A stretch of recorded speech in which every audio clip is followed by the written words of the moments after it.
Welcome. If you want to make sure you never miss an important email, enabling Gmail notifications is the way to go.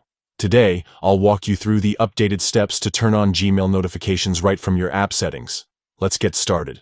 First, unlock your phone and open the Gmail app. You'll see your inbox with all your recent emails. Next, look at the top left corner and tap on the menu icon. That's the three horizontal lines, sometimes called the hamburger menu. A side menu will slide out. Scroll down until you see Settings and tap on it. If you have more than one email account signed in, you'll see a list. Go ahead and tap on the email account you want to manage notifications for. Now, you're in your account settings. Here, look for the option that says Manage Notifications. Tap on it, and you'll be taken to your device's notification settings for Gmail. The most important step, find the Allow Notifications toggle. Make sure it's switched on. If it's gray or off, tap it once so it turns blue or green. This means notifications are now enabled. With notifications allowed, Gmail can alert you instantly whenever a new email arrives.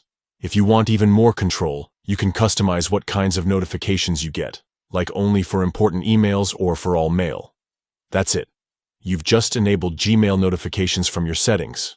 Now you'll stay up to date and never miss a message that matters. If you ever want to adjust these settings, just repeat these steps and make any changes you need. Thanks for following along.